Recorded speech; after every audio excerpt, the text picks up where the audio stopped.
we just finished a press conference with Danny Beaufort here on the left, ex-RCMP and ex-Trudeau security detail, Vincent Gerses, an ex-Ontario Provincial Police officer, and Eddie Cornell, a Canadian Armed Forces veteran.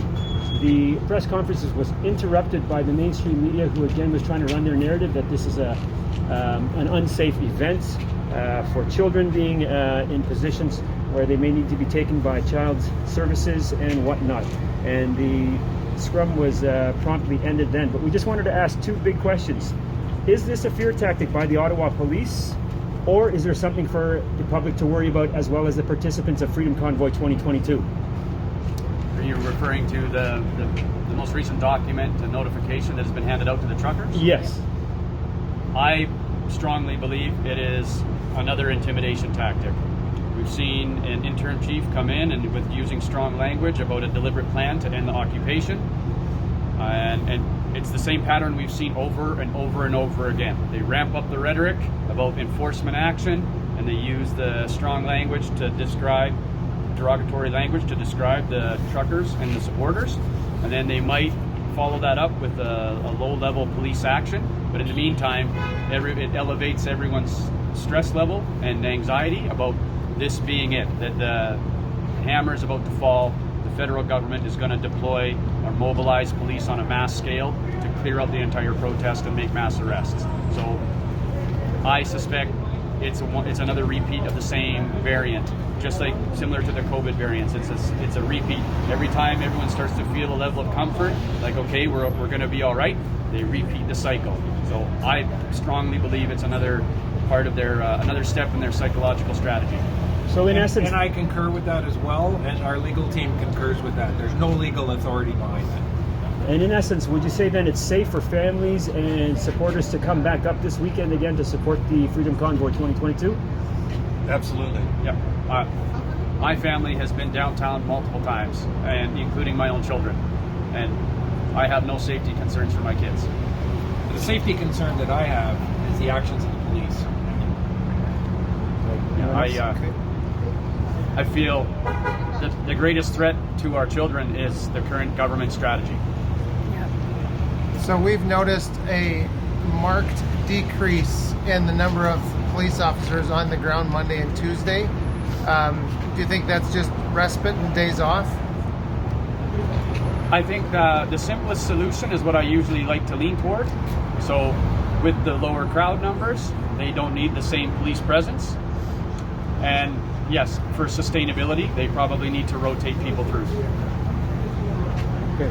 And do you know the morale of the truckers right now? Are they feeling any worry? They are unflinched. They are dug in. They are very, very determined that there's nothing more important than their freedom and the fundamental principles of democracy that are being very quickly eroded across Canada. And they're not just here for them, for themselves. They're here for all Canadians. All Canadians. Have you noticed any truck driver who left because of this threat, or because their account bank have been froze, or their license have been pulled? Some trucks have left, have cycled through. Some just logistically need to go for whatever reason, and new trucks come in. But there's quite a few new trucks and convoys coming this way. So we ask all Canadians at this time, at this juncture, to support this cause, to support this. We do not want to lose our democracy and our freedoms, and this is all about that. And you don't need a truck to be here. Just bring yourself, bring your friends, bring your family, and have a good time while you're here. And your bouncy castles. Bring your bouncy castle. Yes. Wow. And bring your hockey sticks, because we're going to have some hockey going on. Castles. As retired RCMP and OPP, do you think it was necessary to deploy the Emergencies Act against the convoy? No, absolutely not. In my mind, there's absolutely no action from within the Freedom Convoy that would justify invoking the Emergencies Act. None. Yeah, we're not familiar with what's going on elsewhere in the province or the country, other than what we see on the news. What other people are doing and how that might affect that is its own initiative.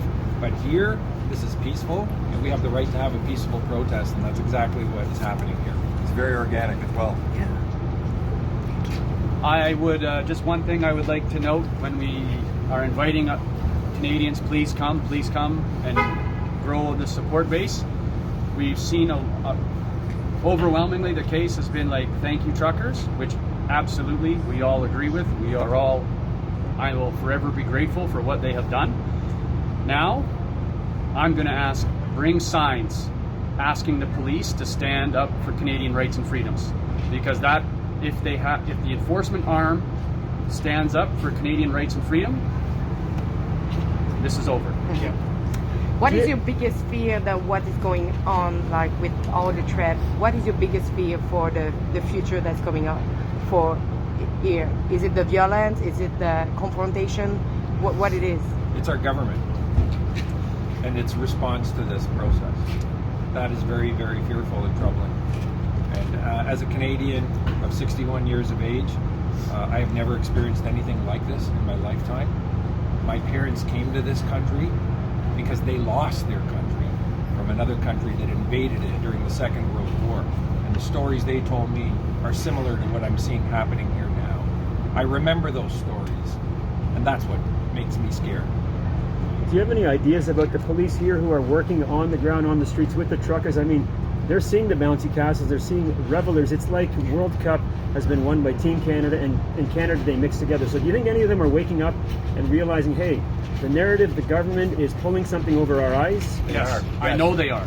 Yes. I know that they are. They tell us every day. The police that are here, I speak to quite a few of them walking around and speaking to officers that are on duty, and they don't like what's happening either. And they, are supporting what the truckers are doing. In fact, they've been some of the best information sources that we've been able to get, so it's great. So we they're thank helping them very much for helping us. So they're helping to shift this narrative now, and then as well support the movement from the inside, is what you're saying? I can't speak on their behalf, but I think it's exceptionally difficult for them to speak out in Yeah. their environment. The final straw for them is really retiring early or just quitting the department, and that has been happening. My conversations with police on the ground are very supportive of us. Again, they can't speak out. But keep in mind, it's not just police and military vets that are here helping out. We have people from all walks of life across Canada that are here that are making a change in effect. Professionals, just salted the earth people who are coming here and supporting this. That's what it takes. It takes all Canadians to come together to make this change. Don't leave it up to us. We need you. We've asked for you to come. Please come. And when you come, don't just come on weekends, come midweek, sort of spread it out. And we thank you. We thank you all from the bottom of our hearts for all the contributions that they've done. Thank you guys too. Just like to finish off with anyone who's been watching the news, like the mainstream media, and they think that what is happening here is that we're violent and we're bullying. It's absolutely false. Come down and see for yourself. You will never find a greater diversity and more welcoming crowd. It's more joyful than Canada Day, and I've worked every Canada Day for the last 8 years. So thank you. Thank you. Thank you. Thank you. Thank you. Thank you very much.